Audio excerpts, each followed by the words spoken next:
Hey everyone, Theo here. Today I'm reviewing this matte screen protector from SuperShieldz, and the screen protectors are sold in various sizes for different iPad models. So this is the brand that I have recommended over the years but have never actually reviewed until now. So I want to see whether I can still recommend this. So for this pack with 3 pieces, it's sold for $9 on Amazon.com. By the way, I have stopped using matte screen protectors on my iPad Pro because of the glare. I know matte screen protectors are supposed to reduce glare, but some matte screen protectors actually will produce more glare when you are working outdoors. So there is this microfiber cleaning cloth inside the pack. Now the advantage of having extra pieces is if you mess up the first installation, you can have 2 more tries. And now let's compare the matte screen protector versus the glossy display. By the way, this is the M4 iPad Pro with the OLED display with brightness up to 1000 nits. So right now this is running at maximum brightness. And this is the M2 iPad Pro 11-inch with LCD display with brightness up to 600 nits if I remember correctly. And this is also running at maximum brightness, and both tablets are under the sky. So this is how the reflections look. Now this is not a fair comparison because the OLED display is brighter, so I'm going to reduce the brightness here to give you a sense of how this may look if you're applying it on LCD display. Sorry about the drilling sound, noise.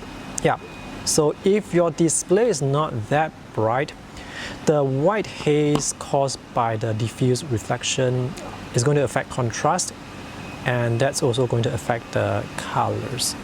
But if you're applying this on OLED display, as you can see, you still have very good legibility. The high brightness of the OLED is still able to go through the diffuse reflection on the matte screen protector.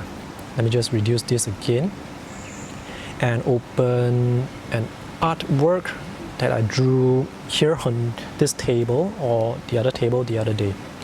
Okay, so this is the reason why I stopped using matte screen protector, because when you use this outdoors, the diffuse reflection will create a white haze, and if the sky is very bright or if it's really sunny, this white haze is going to be very bright and glaring. So the anti-glare becomes glaring.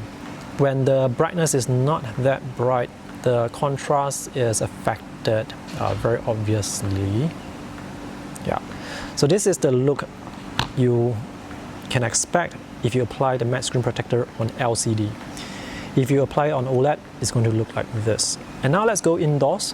So right now I'm under some shade. I'm actually under a tree canopy, so it's not exactly indoors. Anyway, both displays are now facing a wall which is not emitting any light, so there are no reflections on the display, and this is how they look. So when there isn't any light source pointed at the displays, even on the glossy display, I don't really see much reflection because the anti-reflective coating on the iPad Pro is pretty good. I mean, there will be reflections if you are really looking for it, but at a glance, I don't find the reflections distracting.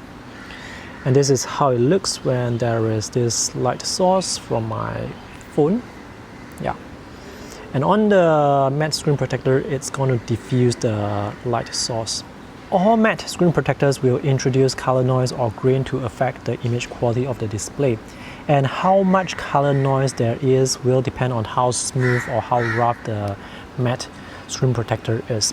So I'm not sure if you can see the color noise from the SuperShieldz matte screen protector, but it's definitely there. So some people actually do not like that because it affects the image quality. But that's the trade-off if you want that tactile drawing experience. The matte surface will also affect the sharpness. So the text looks slightly softer. The visuals look slightly softer compared to the glossy display. But overall, I would still say the visuals look sharp enough. Another thing to note is if you are using this indoors without ambient lighting, right now I'm still considered outdoors, so there will be diffused reflections, and you can see my hand's shadow here. If you're using this indoors, the diffuse reflections will not be that obvious.